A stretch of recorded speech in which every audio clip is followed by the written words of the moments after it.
Ngithatha leli thuba ngiyabingelela bazalwane nonke egameni likaJesu Kristu waseNazaretha noyinkosi yamakhosi ophezulu konke. Siyambonga uNkulunkulu kakhulu bazalwane nangalesi sikhathi ukuphinda siphe elinye ithuba lokuba sibizwe ngabantwana bakhe futhi vele siyibo. UNkulunkulu uyena izolo nguye namuhla naphakade, simnikeza udumo ngalokho. Anginiphe nje nanti izwi lenkosi elifika enhlizweni yami uNkulunkulu nje angisiza kulo ukuthi ngilikhulume kulona lowo othanda nje ukulalela umlayezo kaNkulunkulu ngalesi sikhathi egameni likaJesu Kristu waseNazaretha. Incwadi uGenesis chapter number 6 from verse number 13 la ukumenyezelwa kukazamcolo kunezinto engithandayo nje ezimbili ezintathu mhlambe engakhuluma ngazo la ukuthi uNkulunkulu uthini ngazo egameni likaJesu. Lithi iBhayibheli ke uNkulunkulu wathi kuNowa, ukuba kwenyama yonke kufikile phambi kwami ngokuba umhlaba ugcwele ubudlwangudlwangu ngenxa yabantu. Bheka, ngiyakubachitha kanye nomhlaba. Verse number 14, yakha umkhumbi ngemithi yegofere, wenze amakamelo emkhunjini, uwuhuqe ngaphakathi nangaphandle ngegolitayi. Baba wethu onamandla, yizwi lakho leli uNkulunkulu weqiniso eliyisinkwa sokuphila. Umuntu uNkulunkulu umhlothe engaphila kuso uNkulunkulu ongcwele uthe lisibali ezinyaweni zethu. Khuluma ngalo uNkulunkulu weqiniso, ngigcobe uNkulunkulu omuhle ngisazokhuluma ngalo moya ongcwele, ngigcwalise ngoma yakho ongcwele. Uthi wonke umlayelo uzolalela uNkulunkulu omuhle la ikhona limenzele umsebenzi lelizwe ngoba linguwena uNkulunkulu weqiniso. Thatha indawo yakho moya ongcwele, vusa wakho umsebenzi ukuze libajazwe igama lakho-ke manje naphakade. Amen. Right-ke bazalwane, lana ngithanda nje kakhulu uma uNkulunkulu ekhuluma nomuntu omdala owayesekhulile, uNowa, ikhehla leli elalimesaba uNkulunkulu ngalendlela emangalisayo. uNkulunkulu wambona uNowa kuyindoda eqotho, wasethumela umlayezo ngoba makuzosizakala abantu uNkulunkulu ukukhuluma nomuntu. uNkulunkulu uyayifuna umuntu ukuze kusizakale abantu ngomuntu. Then iBhayibheli ke liveza ukuthi ke uNkulunkulu wayesekhuluma ke noNowa la ukuthi Nowa khanda umkhumbi, kunezinto azibalayo eyidingakala emkhunjini. Lithi iBhayibheli yakha umkhumbi ngemithi yegofere. Number 1, imithi yegofere. uJesu siyambona kakhulu esezelwe bazalwane, uvela ebe yi-firstborn kaJosefa, engumbazi. uJosefa ebhizi nemithi, ekhanda izinto ngemithi. Then iBhayibheli ke lizothi ke yakha ke umkhumbi ngemithi yegofere, wenze amakamero emkhunjini. Amakamero asemkhunjini futhi nawo azoba mathathu, ikamero phansi, ikamero phakathi nendawo, kube ikamero eliphezulu. Then lithi iBhayibheli ke mawusuwakhile lo mkhumbi ngemithi yegofere, ebese ke uyawuhuqa ngamafutha ekoritayi. Then lamafutha uzothi mawuhuqa awuhuqi ngaphandle lomkhumbi kuphela ukuthi amanzi engangeni, but uhuqa ngaphandle nangaphakathi. Ngifuna le ndawo yangaphakathi nangaphandle ukuthi izinto ziyenziwa ngaphandle zenziwe nangaphakathi. Asingakholwa ngaphandle singakholwa ngaphakathi, asingasindiswa ngaphandle singasindiswa ngaphakathi.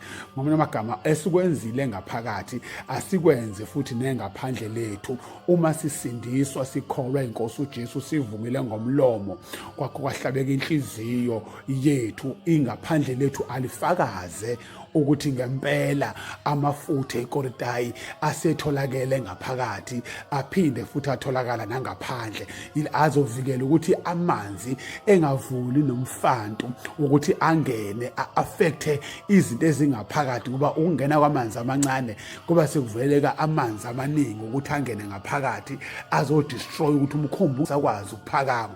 Ngoba iBhayibheli kwalithi mali wakho umkhumbi ukuze amanzi makufika uzamcolo uzophakama, and awuphakami nami wodwa, uphakama sekunabantu abangaphakathi bekhona abangaphandle abakhalayo. Isizathu banikeziwe ithuba, bamenyezelele ukuthi wakhona imvula ezayo, then akwakhiwa umkhumbi. uNowa ngathi ngiyambona elishumayela ivangeli lokuthi uNkulunkulu useshilo ukuthi akukhandwe umkhumbi.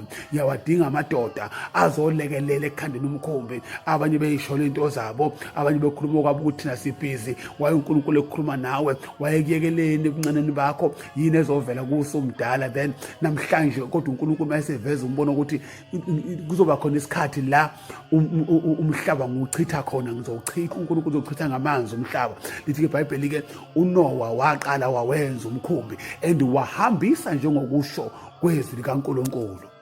Then wahuqa-ke ikoritali ngaphakathi nangaphandle to prevent ukuthi amanzi engatholi ukungena, ngoba mase kukhuphuka amanzi eya ngokukhula, amanzi awacindezela umkhumbi ohuqiwe ingaphandle nengaphakathi. Noma ngabe umkhumbi ungatsheka kangakanani, amaza eya ngokuya ney'ngodo seyiwile seyisondela sekufikile uzamcolo wenza izinto, kodwa into ehuqewe ngekoritayi ayishayeki. Noma ngabe kuthiwa-ke wena-ke mzalwane osumukela uJesu eyinkosi, aye njengenkosi, wamukela eyinkosi nomsindisi empilweni yakho, kwalungisiswa ingaphakathi nengaphandle lakho lalungiswa.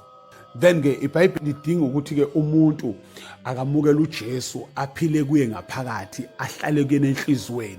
Uma-ke sehleli ngaphakathi, sikholwa kumoya kuqala before sizokholwa ngenyama yethu, ngoba izinto ezindala ezikaNkulunkulu ezingumoya. Ngamanye amagama ikoritali lethu alilungisisa umoya onguNkulunkulu okumuntu, ngoba uNkulunkulu usuke ezulwini wazongena kumuntu engumoya. Lithi iBhayibheli-ke kanjalo umuntu waba ngumphefumulo ophilayo, ngesizathu kungena ukuphila okuphakade. Ikoritali-ke alingene lihlanze umoya wethu ongcwele, ukuze nalo moya ekugcineni ungabi nakho ukulahlwa, ngoba uhambe namafutha ekoritali atholakalile masishumayela uJesu. Sibhica thina amafutha ingaphakathi lomuntu. Uma ngabe sikunikeza amagama okuqinisa endleleni la ushayeka khona, siwasigcoba ngamafutha ekoritali, ukuthi noma kuthiwa inhliziyo iyalimala, noma ngabe kuthiwa sewuthukiwe, kodwa ikoritali mali ngaphakathi awuzukudeda endleleni, uzoma. Uma ngabe ususoliwe awuzukugive up endleleni,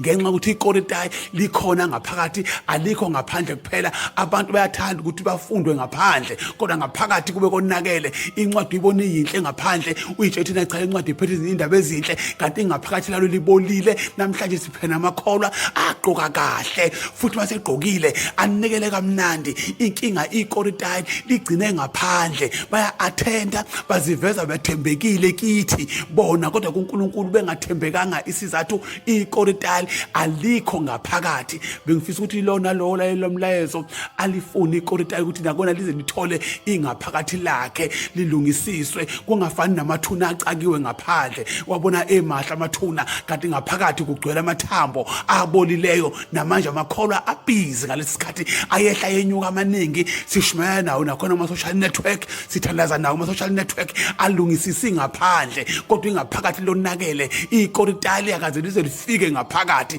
Kukhona isikhathi la funa kufike khona ikoritali libe ngaphakathi, la inkani sizofa khona. Masiqala kufa inkani, kufa inkanuko, kufe nobuhlwembe bakho, uyiqoqa uthobeke. Inkoba sebona ngathi ikoritali selifikile, langena ngaphakathi lalungisisa umuntu, ngoba kufuneka umuntu alunge ngaphakathi lakhe, lilungisisiswe ngoJesu. Umuntu olungisisa ingaphakathi nengaphandle uJesu oyinkosi. Namanje simemezela yena ukuthi noma ngabe izimo zinje, impilo yethu ihlaselwa izifo ezingalapheki, ukuthiwa namhlanje kuyakhuphuka kuyehla kuyenyuka, kwenziwani. Uma nje uthola uJesu abe yikoritali kuwe ngaphakathi, impilo yakho izolunga. Necorona ngeke izikubambe, izidlule nawe. Amadimoni angeke akwazi ukukubamba as long ikoritali lingaphakathi kuwe. And lingagcini asilekele ukuthi sihleli ngaphandle, ngoba siyathanda ukuthi sisindisiwe emlonyeni, sifanisene nento esiyibhica emlonyeni njengento egcotshwa amantombazane kuthiwa i-lip gloss, siyipende mokwayikhothi siphelile. Mina ngifisa abantu bazoyikhotha lento ihlale kubo ngaphakathi,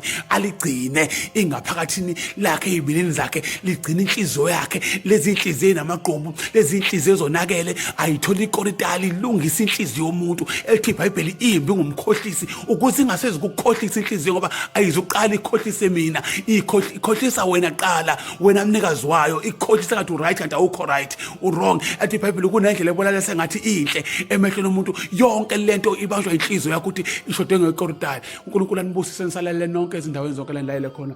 uNkulunkulu abe nani egameni likaJesu, amen.